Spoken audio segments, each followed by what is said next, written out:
So I grew my Instagram to 100,000 followers in less than 1 year, and I'm gonna give you the tea on how I did it. So hey y'all, if you're new here, my name is India, but I go by BME Queen online, and I am a travel influencer. So I get paid to travel to different destinations and review them for you guys on Instagram and here on YouTube. And I also give you some of my best creator tips for growing a following.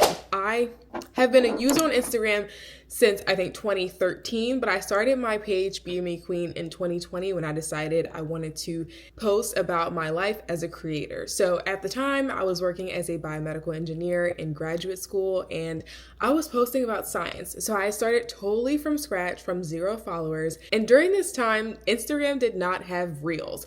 So it was strictly posts and carousels, and I used a lot of carousels to grow my following. But over the years, I shifted from a science creator to now a travel influencer, and I just celebrated 100,000 followers last week, so this is the scoop on how I did it. I talked about the Instagram algorithm in my algorithm video, so I'll tag it above, but Instagram Reels is the best way for you to grow because Instagram will push it out to people who are not following you.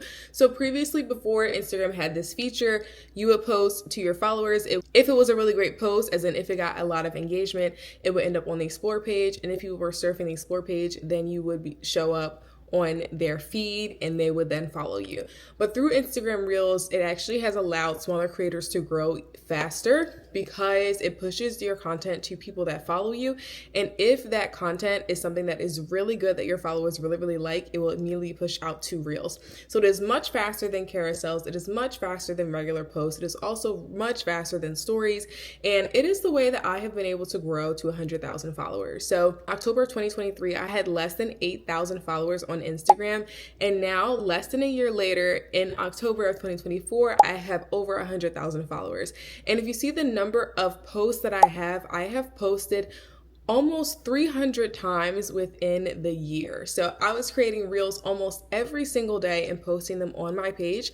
I posted them to my feed and also to my Reels feed. So I posted them to both. During this time that I was posting and trying to figure out what was allowing me to gain followers, a lot of people were saying that you shouldn't post your Reels to your feed.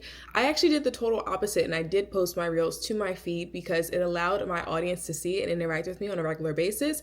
And if my followers really liked it, which normally they do like my content because they were following me and they were already invested in me as a creator, then that content would be pushed out even more to people who did not follow me. So if you're someone who is just getting started and you don't know how to create content consistently, you don't know how to come up with consistent ideas, you don't know how to post regularly, how to create valuable content people like, or you want to learn about Instagram, YouTube, and TikTok much more in depth, I do have a full creator course that is linked in the description. It goes into full detail of all 3 platforms, not just one. So you get 3 platforms in one in this course. And in the course, I also teach you how to then monetize your platforms. So even if you are still growing your platforms and you haven't reached 100,000 followers, you can still be monetizing before you hit 100,000 followers, which is what I have been doing. And I explain how to do it exactly in that course. So that's going to be linked in the description. So with the Reels I've been posting, like I said, I've posted almost 300 times within the year. And what I noticed was that the Reels that got me the most engagement were Reels that were 7 seconds or less, where I shared like a really interesting or valuable tip that people enjoyed and they interacted with. However, this didn't really give me that many followers. So although I would get a ton of views, I didn't necessarily get a lot of followers unless I told people to follow me in that post. Now, generally people just are scrolling on Instagram Reels feed, so they don't really follow you based on those short little clips. However, I did see a lot of growth from my Reels that were a minute to a minute and 30 seconds long, where I would really give an in-depth description or a tutorial on something that was related to travel or like a travel hack per se that people really enjoyed and people liked. In those videos, I also really show my personality. So you would get a very good taste of me in that minute and a half. And those are the videos that really took off in terms of getting my followers up. Even though those videos had less views than the shorter form videos, so the 7-second videos, like I said, they were the videos that really helped me increase my following and really attracted an audience that was interested in me as a creator and also interested in other tips I had to share with them, and have been following me and been engaged with my content ever since. So my secret to really getting people to follow you is not only giving them something that is valuable, shareable, and that they can use in the future, but also really showing your personality so that you stand out from the rest of the creators that are in your niche. Again, if this is something that you really struggle with, if you struggle with consistency, if you don't really know how to create content consistently that is valuable for other people, that is shareable content, make sure you check out my creator course link down below. It gives you a full guide on how to do that for Instagram and also TikTok and YouTube. So the way that I was able to tell what types of videos were helping my page grow was by looking at the analytics for each of my reels. So every 30 days, I would take a look at my analytics and I would look at which reels were allowing me to gain more followers. You can also take a deep dive and look at those reels where people are rewatching and also where people are leaving the video and abandoning your video or swiping away. So this really helped me gain insight on what type of content people generally liked, not only watched over and over again, but what made them either share with their friends, share on their stories, or save for later on. So all of that data is already in your profile, and you can look at that and do a deep dive on your own content to see what is actually working. Again, views doesn't necessarily mean that you are gaining followers, and also having a lot of followers doesn't necessarily mean that you have influence. So even though these factors can indicate that you are a successful creator and that people do find your work to be valuable, that doesn't necessarily mean that you are selling products, that you are converting people, that you are, selling whatever offer that it is that you have.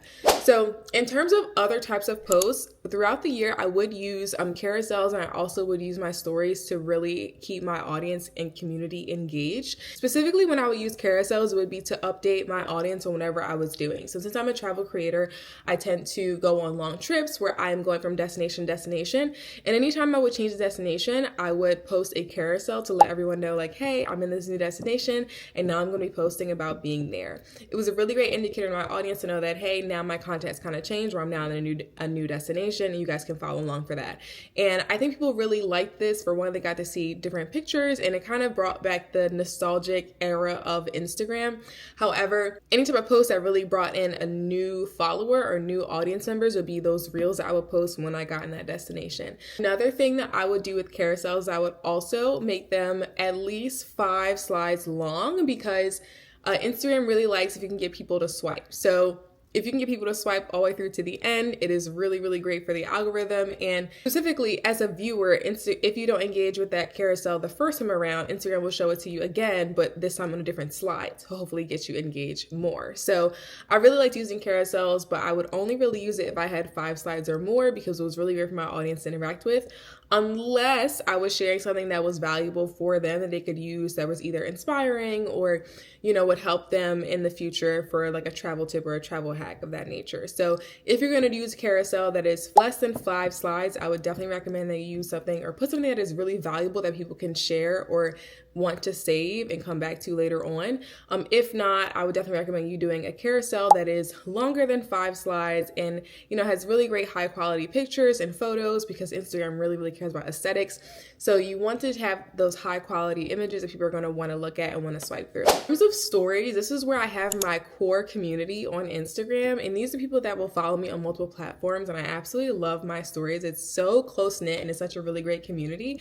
Now on stories, I give people opportunities to have an input on my content. So I will put up a lot of polls and I'll ask them about what types of posts they want to see. I'll have them vote on a different post they like versus things that they want to see first or, later. Also ask people's input on Instagram stories a lot, and people really value that because they see that I will take their input on stories and then I'll actually post it onto my feed onto Instagram.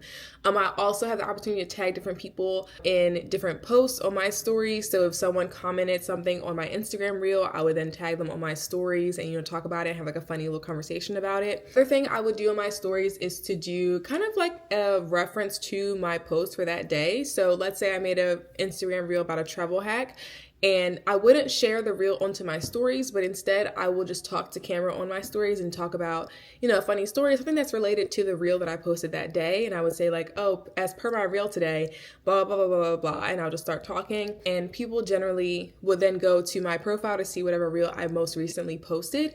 Because again, those are the people that are the most close knit and the most invested in my content from day to day. I also tend to share a lot more of my behind the scenes life. So like my actual life. outside of travel on my stories. So again, only people who see my stories every single day get that insight to me, and they are my close-knit community folks. Other thing I would really share my stories will be updates. So if I were selling, let's say, a trip or spots for a trip, I would post updates on my stories and post the links onto those as well. So people in my stories get like the first see of everything versus people who are just, following me on the feed. And then last but not least, I tend to do a lot of Q&As on my stories. So if people are following my stories, they get to see me answer questions about, whether it be my life, my travel hacks, what it's like being a travel creator. Like I will share all of those on my stories as well. So essentially my stories acts like a very exclusive place for my followers. There you get a lot of insight about me. You get to see what I'm like as a person. You get to see, like what I'm eating from day to day, what I'm doing from day to day. You also get to see like my funny, tidbits and thoughts throughout the day. I kind of treat my Instagram as my TikTok was. So I'll just post, whatever it is I feel like in the moment. And then I also interact with my audience a lot on Instagram stories by answering their questions and engaging them and asking them things they would want to see, and then showing them that I'm listening by then putting those things into my feed and posting it regularly on my Instagram profile. So stories was a really great way for me to build community and has always been a really great way for me to maintain that community. Outside of stories, I would say carousels is also a really great way for you to maintain your community if you're someone that's not really posting every single day on stories. However, I haven't really seen any effects on my follower account based on how many stories I post. So basically people who are following me are people who are seeing my stories. Anyone who isn't following me generally isn't really watching my stories. But again, by using those reels, I'm then engaging people who aren't following me to then, poke my face and say, hey, it's me, I'm here, you should follow me, and posting that content on my reels regularly so that not only the Instagram algorithm recognizes me as a valuable creator, but that also people see my content, see it as being valuable, want to share it, want to save it, and want to come back to it for later. Hopefully these tips were helpful for you to grow your own Instagram. Like I said, I have been on Instagram for over a decade, but I started this Instagram in 2020 and I've now just hit 100,000 followers. So it definitely takes time, but if you have those valuable ideas and those tips that people really want to see and you show your personality through those tips, through the information and through the content that you share, people will definitely be invested in you as a creator and also want to keep following you in the future. So if you guys like this, let me know by giving it a thumbs up and hitting the subscribe button, and I will see you guys in the next video. Bye.